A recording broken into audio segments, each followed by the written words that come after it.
Bodybuilding taught focus? What? Welcome to the Joyous Expansion Podcast. I'm your host, Brett Dupree, scouring the globe to bring you stories of courage, passion, and resilience. If I could sum up this podcast into one word, I would use empathy. Now let's get inspired. Welcome to the Joyous Expansion Podcast. I am your host once again, Brett Dupree, here to drop some spiritual knowledge on you. Today we have a wonderful interview with Heather Picken talking about her transformation from somebody who was not living a great life to living a great life and helping other people. But first, I talk about what's going on in my life, because if I can't talk about what's going on in my life and be vulnerable, how can I expect my guests to be? Today is October 16th. I'm a little bit behind on my podcast, but it's mostly due to that feeling of burnout. I've been battling that through the last COVID, so a couple months, and it comes in waves. Sometimes I feel great. I can clean my apartment, I eat well, and sometimes I don't do great and I just watch TV and eat all the food I can. And sometimes I'm somewhere in between, and that's where I am now, in kind of the somewhere in between. But the new thing that I've decided to do, that instead of cussing out my Facebook friends, to just unfriend or unfollow. I don't care, and my desire, the line to do that is actually really, really small. For me, it's pretty much supporting Trump. I think he's a terrible human being, and if you're someone who supports him, I don't want you on my Facebook friends list. There's no point. And I live in Washington State, so that Lauren Culp guy who's running for governor, if you want to vote for someone that's that dangerously unqualified for such a position, it's not worth. I can't trust your judgment as a human being, that you are willing to put your ideology in front of your party. I think about just my life. Yes, I voted mostly Democrat for most of my life, but that's only because Democrats are closer aligned to my personal values of not treating people like crap. And at the same time, I'm not saying Democrats are that much better. Unfortunately, they're not on a whole. I just think we got into the part in life where we as a country have gone so far to what we call the right, where pretty much the Democrats, most especially the prominent older ones, are practically right center for the most part. And I don't feel represented by either party, to be honest, at all. And this creates a hopeless feeling. Yes, I am voting for Biden, and I am not happy about it. I'm not happy about it at all. And it just creates this feeling of hopelessness that I'm voting for somebody who's created a lot of the policies that I absolutely despise, such as civil forfeiture and his locking people up, especially people of color, which I am. And Biden has been a big part of that. I know this is not exactly a political podcast, but I guess, that's just part of my life. Somebody told me last week that they don't like politics, and I could see that aspect of life of I don't like being political. But the reality is, I love politics is when we work together to try to create a more perfect world. We try to create a more perfect country. And if we can get together, because I don't think there's a problem with having different ideologies, thinking that there shouldn't be massive government spending and that massive government overreach is something that's debatable. And when you can come together with somebody who wants to just have the government fund everything and create compromise, you can either create something that completely sucks, as you get something that nobody wants and it doesn't work, or you can come together and create something greater. Because having a mono thought process is not good. I think one of the beautiful things that we are able to do as people is take two thoughts that practically oppose themselves and combine them into almost creating something better. We have that ability, and I think we could create it, but there are certain people out there who want their power so much that they're willing to be oil to water rather than sugar and water, and to try to disrupt things and make sure that something along the lines doesn't happen, where they put something like party over country, or ideology over reality is what I like to call it.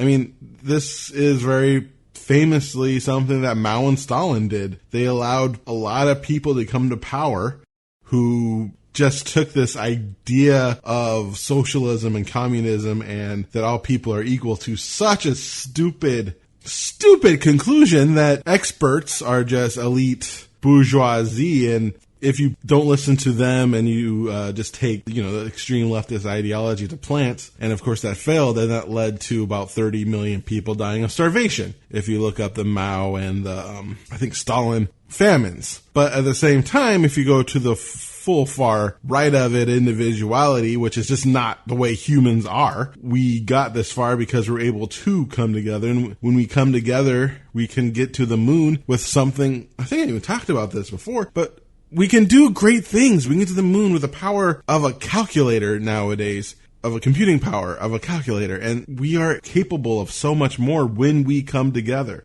United we stand and divided we fall. But there's just some people who have power, and the reality is they want us divided.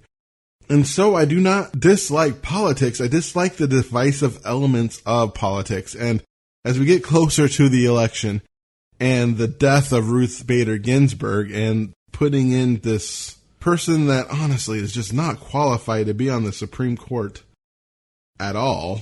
I mean, even if this person was just someone who disagreed with a lot of things I agree with, but just they're flat out not qualified. And they're not going to do a good job in the sense of trying to talk, she's an originalist of the Constitution. And originally, she shouldn't be able to vote or hold public office. So kind of originalist are you?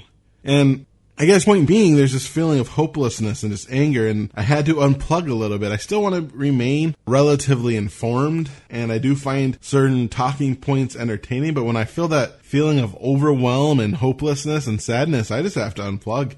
And I have to unplug those people from my life, even if they're close to me. Luckily, I don't have any family members that are like that. But I think that's just part of life, is just knowing who and when to pull the plug on and when to pull yourself out before you go into this just rabbit hole of depression and sadness, because you can do that. I mean, I think that's one of the negative parts of the internet, to be honest, is that now we have infinite information about everything. And the things that they want to give you, of course, are the things that really give you feelings and emotions, because that's what we all do. That's what I do with this podcast. That's what Amazon does. They sell you emotion. Basically, being most social media, the best emotion to keep you engaged is anger. And so learning just to disengage when you start feeling that anger and that fear. And so I think I rambled long enough about that. I'm feeling better, even though I'm not taking the best care of myself right now, but I'm in the process of finally, tomorrow will become today for at least a little while. I still need to get a therapist. I keep putting that off. Anyway, speaking of changing your life, I have an interview with Heather who changed her life and can change yours as well. As a child, Heather struggled with dyslexia. At the time, her learning disorder made her feel unintelligent and unconfident. As our challenges often do, it presented her with an opportunity to grow. Today, she credits her learning disorder as a reason for her studying with the great minds when she lived abroad in Italy. In addition, her extensive training and certifications are focused on human potential, neuroscience, and epigenetics. Heather is the CEO of Lux Analytics and is a human behavior expert, works with high-level business leaders, executive, and Fortune 500 companies. She helps people who are obsessed with gaining the cutting edge on personal performance and development of the mind. She's also the author of 4 books. She's been featured on Hay House, ABC, Fox, CBS, and the CW, and is currently working on a documentary, The Neuroscience of the American Woman. And now, here's my interview with Heather Picken. Hello, Heather, and welcome to my podcast. Well, hello, Brett. Thank you so much for having me as your guest. It is my pleasure. Why don't you give the guests a brief introduction to who you are? Yes, so I am the creator of the Vision Method, and I have a patent pending journal called the Vision Journal. Basically, I deal with people that want to get to the next level. So think about high performance, creating discipline, focus, getting out of your own way, gaining clarity. That is something that I'm just so passionate about. I'm sure we'll probably talk about how that really came about. Yeah, I'm very interested. Who were you before you decided to go on this path? How did you grow up and stuff like that? It's interesting because it goes back to when I was in fourth grade, I was diagnosed with a learning disorder, dyslexia. And I can remember sitting in the classroom thinking how stupid I was because I was yanked out of the classroom in front of my peers, shuffled across the room to be in this special room where I was being tutored. And I didn't know what was going on. That really shaped me in that moment. Like it really shaped my identity. So for many years after that, I really struggled to kind of get it together. Going through college, I barely made it through college. It took me actually 6 years to make it through college. And I always joke, it's like I didn't get my master's degree, but I got my PhD in failure. And so it's like everything that I try to do with my body, with my relationships, just trying to move forward, I would get stuck. And so I would start getting in my head, beating myself up. Why is this so hard for me? Why does it take longer for me to do anything? One of the very first things that got me on this path was actually my body. I had struggled with my body for so many years. When I was in high school, I had anorexia.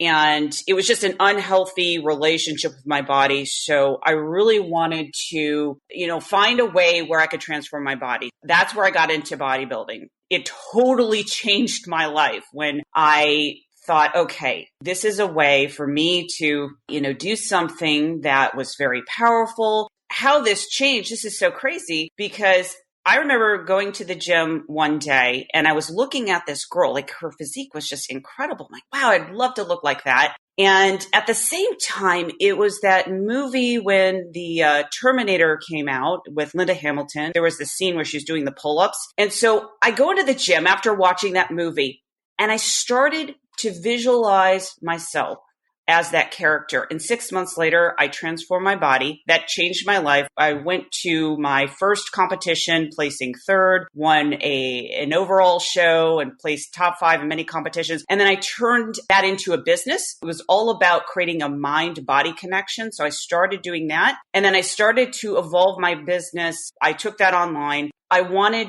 to evolve my business in a different way. And that's when I started working with entrepreneurs, focusing on their mindset, their vision, and helping them get out of their own way. And there's so many other things and failures along the way, but that's kind of how my story evolved. So I'm curious, you got to the gym, you worked out, you visualized, and you learned this. How did you discover the brain-body connection? How did that actually click?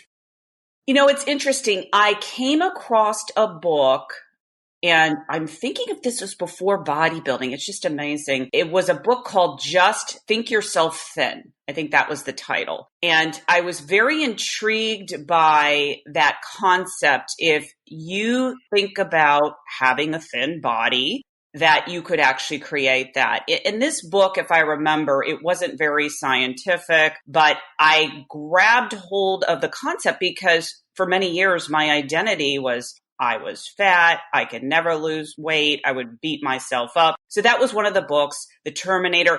When I was visualizing, this is a crazy thing. I was visualizing and I didn't understand what I was doing. And all of a sudden, that's how my body transformed. Going back, now that I think about it, going back to my childhood, I used to do these things at the school carnivals called a cakewalk. And it was kind of like musical chairs where you would go around, walk around in a circle, the music would stop, and then you would have to stand wherever you landed on that number, whatever number, and then your number would be called, you would win a cake. Every single year, I would go home with a cake because when I was doing this cakewalk, as a kid, I was visualizing myself literally holding the cake. I had no idea what I was doing at the time. It's just so crazy. So I had been like this all my life. I just didn't realize, what I was doing. You worked hard on yourself and you switched your mindset. What made you want to start helping other people with theirs?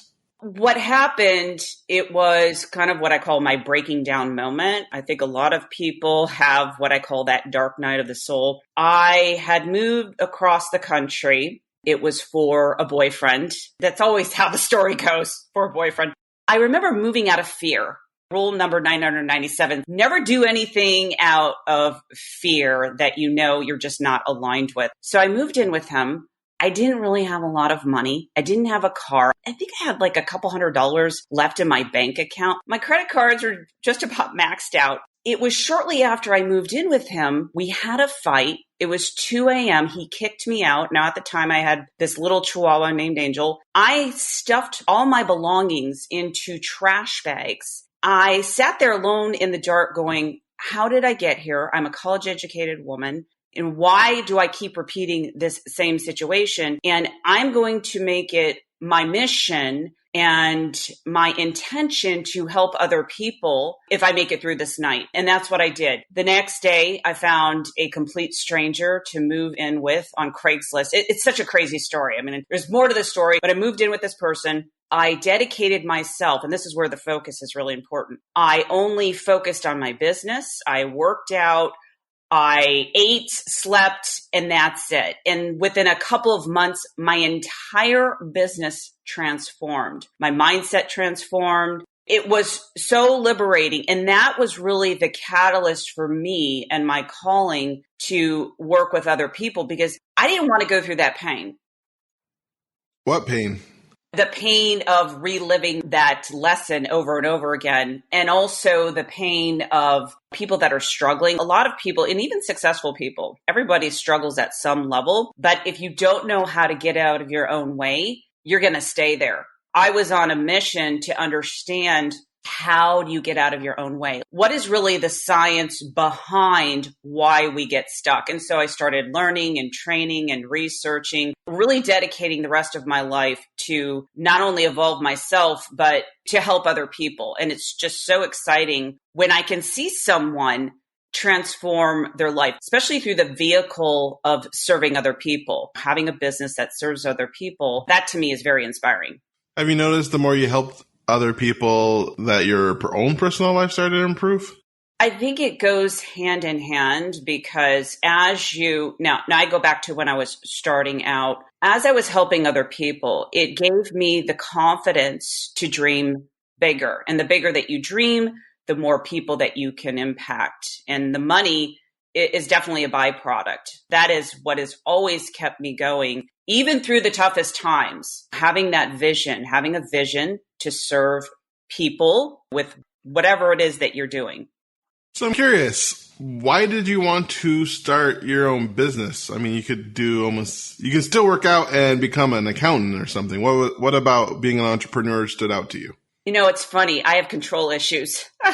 I never want anyone to control me. And I think that's where it really originated from. I grew up, my father, he started his own business from nothing. That really instilled the values of hard work. Like he always told me, hey, you're just not sitting around and being lazy. You're working in the yard or you're getting a job. And I don't like yard work, so I definitely got a job. I noticed, when I would go to work, even it was like a job, like a waitressing job or something like that, I didn't like to be told what to do. I really did have control issues. And I thought, okay, I'm going to create something out of nothing. That's kind of where it started. And I love that idea of being my own boss. And I'm not going to sugarcoat it because being an entrepreneur is one of the hardest things that you ever do. Anyone taking on being an entrepreneur, you have to be resilient. That's why I love doing what I do, because I can get into someone's headspace and understand what issues they're going through and how to navigate around that, because it really isn't about, I look at marketing, and marketing is important, but it is a secondary issue if someone can't take action to move forward. Cool. So what made you want to write a book? Yeah, so I've written 4 books, and my last book, The La Dolce Vita Formula, A Woman's Guide to Living a Fearless and Fabulous Life, I wanted to take all my training and learning, put it into a book, and talk about, now this book is specifically for women, but men have read it. But I wanted to speak to the experience of being a woman, my own struggles, case studies of some of my clients, really have them understand that fear is the number one thing that stands in your way to getting to the next level. You can look at any area of your life, wherever you are disempowered in that area, not moving forward, I can guarantee you there is a level and layer of fear. And this goes across the board. I don't care how successful you are. When I am working with like a high level CEO, they have fear. They have struggles. You think they have it all together? Absolutely not. I love the complication. It's going to sound crazy. Just the complication of emotions and like, how do you get out of your own head? How do you break through that trauma and drama that is running your psychology? When I can show other women how to get out of their own way, that's when they become unstoppable. And I just love being a teacher, like looking at my own mess, like, hey, look, I've had many failed relationships. I mean, now I'm in a great relationship, but it took me so many years of just learning about myself and just kind of understanding those patterns and realizing that I can be in a healthy relationship. I can be successful in a business. I don't have to be 100% positive all the time. I can embrace all of the failures and move through it. And that's what I'm really good at. What is one of your failures that you had to push through, and how were you able to push through it? Wow. So where do I start? There's so many failures. Well, one of the biggest ones, as I mentioned, being thrown out, that was a catalyst for me in my journey. I'm trying to think in generalities, investing in yourself. I have been at this for, I want to say about 15 years. And I invested so much money. I mean, over 100,000. And it's interesting because some people, when they invest in something and it doesn't work out, it will stop them from moving forward. It's never stopped me. You know, I've invested $5,000 over here, $10,000, $25,000, $80,000. Some of the things that absolutely did not work out. And one of the lessons that I've learned is that you cannot hold yourself in contempt. You cannot feel resentful for the things that you've done that haven't worked out. And so I think some of the biggest lessons for me have been through how I've invested chasing after, and I'm guilty of it, chasing after those shiny objects. Those types of strategies never work, but they're the greatest lessons. So you don't want to stop investing in yourself. You want to keep doing that if, in fact, your vision and your mission and your purpose is to keep moving forward and helping other people. What are some ways that you would recommend entrepreneurs to invest in themselves? Honestly, the fastest way to invest in yourself is getting a coach or a mentor.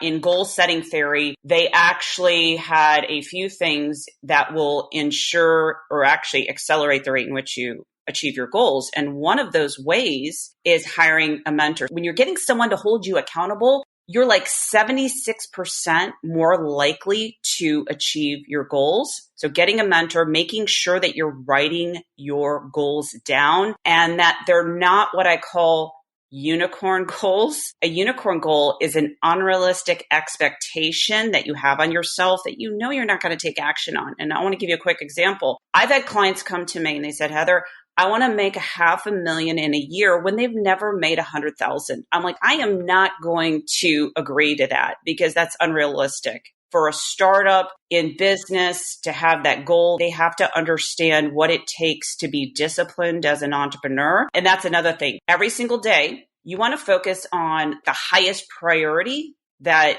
you can do. You've got to have that discipline. And the last thing I will say is consistency. A lot of entrepreneurs are not consistent in taking action. So if you bought a course or hired a mentor and you're not consistent on what they're telling you to do, don't expect to get the results that you want. So this is one of my favorite questions to ask, as I see you're someone who's been on Hay House Radio, ABC, Fox, CBS, CW, and working on your own documentary, plus working with a lot of high achievers and CEOs. Do you ever go through the fraud phenomenon? Oh, absolutely. Absolutely. I think everyone does. I am not afraid to do something that is way out of my comfort zone. I think a lot of people think I'm crazy. People might say, well, who are you to do that? I don't care. I mean, to be honest, because I'm really good at aligning myself to big opportunities. And that's a benefit, but it also has a downside. The downside is now I have to 100% focus. I have to get out of my own way. So each time I approach these new things like the documentary, working with high-level CEOs, I will have to get out of my own way. So I'll have to go in there, really own my power in that area. And this is something that I teach my clients because I find at every level, you will have that feeling, oh, I feel like a fraud. I was working with a client the other day. It's a very high-level CEO. And they had these same feelings, but it was just in a different area in which they're working on. So I think it's kind of comforting to know no matter where you're at in your journey, we all feel that way. And I think if you feel too comfortable, you're really not learning and pushing yourself enough. So what does it look like working with you? I always think the way that I work is kind of like a friend in a way that challenges you, depending on if I'm working with someone in a group or one-on-one. To me, I want my voice to be in their head. And what I mean by that is if you embrace these principles of changing, like really how to change your thinking, change your brain, then you're going to start hearing my voice and you're going to start implementing the things that you need to do, align and attract those opportunities. I like to build a rock solid relationship with my clients. I think that's so critical. And when you can do that, I have people like referring me to other people. You just build a relationship. I think a lot of people, especially like being online, a lot of people I think have lost sight of that. And I have like this love-hate relationship with it. Anyone in business, you've got to treat your clients well. You've got to be like a friend to them. Now, obviously there's boundaries that you don't want to have them to cross. My philosophy is always focusing on the client. How can I help you to get to that next level? And what does that look like? That's kind of how I work with my clients. What do you like most with working with your clients? I love the breakthroughs. I absolutely love, I like when they're making more money, obviously, but it's like when you're taking someone's brain and you're remodeling it. And that's the crazy thing about brain science is that the brain is neuroplastic. It can change in milliseconds. When, just a quick little story, I was working with a client who was in Taiwan. They moved over to another country, didn't speak the language. Can you help me build a business? And I said, sure, but my teaching is going to be totally different than the traditional way. And I said, if you do everything I tell you to do, I think you have a good shot at it. One of the things that we did was just focus on changing his self-image. He was so blown away because he had a teacher's mindset, and a teacher's mindset is just always just getting paid minimally. And I had to evolve his perception from that image. And so within, I think it was about 8 weeks, he landed a $10,000 contract. And this is someone that's moved to a different country. I was even surprised myself. And it's really not about me, but it's about the person and how hungry they are to get out of their own way and do the inner work. And that's the key. It is amazing how much power we have on controlling, changing and transforming our brains. It really is. And I'm still amazed when I get in my own head, and I do get in my own way. And I always share my stories, like if I'm working with my clients, because it's a way for them to connect with me. Like I am not perfect. I get in my head. What's really great is about being resilient. When you can be resilient, like if something does not work out, and that's just the nature of business, being able to just pause, breathe, let go. The minute you let go, that's when you'll find the solution. I just think we hold on so tight because we are so wired to think a specific way. So we have to break that chemical addiction in our mind so that we can evolve and find the solutions we're looking for. So in your bio, your favorite quote is knowing yourself is like having a superpower. Why is that your favorite quote? Oh my gosh. It really is my favorite quote because it's been my story. With every relationship, I've realized that has failed, blown up in my face. When I was not being true to myself, that's where my business would die. My vision would just diminish because I wasn't standing in my power. I think a lot of people, especially women, they're so afraid to stand in their power because of fear of approval. And so when you know yourself, it is like having a superpower because you're going to go out there.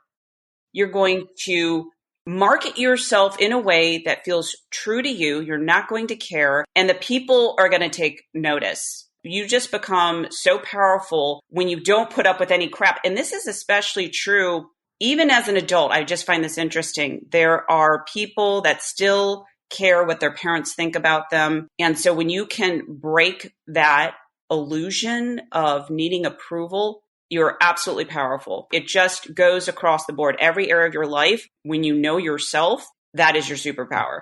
Cool. So we are coming to the end of our time together. One thing I like to ask my guests is to do a 1 minute of motivation. You can imagine this as if you have a time machine and you're going back to your 8-year-old self and you want to convey everything you need to live a happy and joy-filled life. But unfortunately, you only have a minute until you're plopped back into the future. Or you can think of it as condensing your entire life's mission purpose into a minute.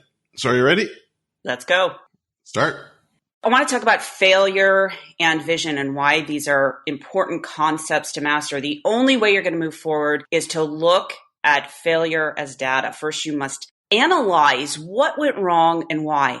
Have reflective awareness. When you can do this, you free yourself from that mental prison of your mind. You also give yourself permission to jump to the next level in your consciousness and in your business. That next level gives you the insight, wisdom, and resilience to align with solutions and receive bigger opportunities. There's no success without failure. And the secret to being successful is being both flexible and resilient. Having a crystal clear vision will help you through the toughest times. You will attract the right people and resources like magic. Also, having a vision that is of service will redirect your fear. And so it's really wise to have a vision that inspires you. Be in the flow with your vision. And as you do this, the time and space becomes non-existent, and you will see that the journey and the destination become one. Awesome. Thank you so much for being on my podcast. I very much enjoyed listening to your story of how you started out with a poor mindset, thinking that you're stupid because you're dyslexia, and also having anorexia, which I'm sure was very tough and hard, but you were able to turn that around into bodybuilding and exercise, and using the power of visualization change not only your body, but your mind to the point where you're able to turn your life around, truly excel, and then to turn that around to even help more people do the same to get out of their own way is very inspiring. So thank you so much for everything you do. And thank you so much for being on my podcast. Well, thank you so much, Brett. May your day be special. There you have it, folks. That is my interview with Heather Picken. I enjoyed Heather's interview very much. I have known Heather for a while now. I think I knew her probably over 10 years. Or I knew of her. I took advantage of one of her free sessions, but I never actually hired her, but I've known her, followed her, and she's always been a very interesting and positive person to follow. Seeing her succeed has been super awesome. One fun part about this interview is talking about how she got there. I don't remember if I knew the bodybuilding part, but that makes her the second bodybuilder female that I have interviewed, Kat Kim being the other one. One thing I really liked about her was her talking about vision, and having a vision and being consistent being the most important things, as many people who have listened to this podcast over the years, as pretty much my main purpose in doing this podcast is to build my consistency muscle. Prove to myself that I can do something consistently, and I haven't been perfect at it, but I have improved my consistency muscle. I put out podcasts on days I did not want to put out podcasts, or I didn't feel like it, and sometimes I had slipped a week or two. I mean, this is Sunday. I think this is going to go out today, so this is a few days late, but I'm still doing it, still chugging along, even though it's height of election time and COVID and all those things. So yeah, but having a vision of what exactly you want so that you go there. It's always like the Cheshire Cat quote that I love so much. In Alice in Wonderland, Alice goes up to a fork in the road and the Cheshire Cat is there. And she asks which way does she go? And the Cheshire Cat goes, where you're going? She says, I don't know. And the Cheshire Cat's like, well, then it doesn't matter which way you want to go. Because if you don't know your destination, it doesn't really matter what steps you're going to take, even though sometimes it is nice to take steps. I mean, you don't want to just wait until you have the perfect vision to make those first steps sometimes, because you don't want to get paralyzed and needing a vision. But at the same time, having a vision is powerful and can allow you to move forward even when the winds come knocking on your sails. So if you want to work with Heather Picken, you can subscribe to Heather's YouTube channel and see her latest videos on the science of high achievers at YouTube, Heather Picken LDV. You can also get Heather's free bundle of journal prompts, mindfulness meditation, and vision script at heatherpicken.com, where you can also sign up to be notified about our patent pending The Vision Journal. She also has her latest book, the Low Dose Vita Formula, A Woman's Guide to Living Fearless and Fabulous Life, at fearlessandfabulousbook.com. And there you have it, folks. That is episode 89 of the Joyous Expansion Life class, Joyous Expansion Podcast. Thank you so much for listening. I appreciate and love you for who you are. So like, subscribe, review, anything, share it. I would appreciate that even more, even though I love you just because you're listening to this right now and I care for you, because you're amazing, because you listen to me and you support me, and I love everyone who does that. You can also check out more episodes at pod.joyousexpansion.com. You can find me at joyousexpansion.com, but you can also see me on Instagram, Twitter, LinkedIn, YouTube at joyousexpansion.com, and because my SEO game sucks on Facebook, I'm Increase Your Joy. Thank you again. I love thanking you because I'm gracious for you. I am Brett Dupree, your Joyous Expansion Life Coach, catalyst of transformation for the Church of Awesome, and champion of authentic joy, reminding you once again to be love, to be joy, to be awesome. And I'll play that jingle. JoyousExpansion.com JoyousExpansion.com Come and say hello to Brett Dupree.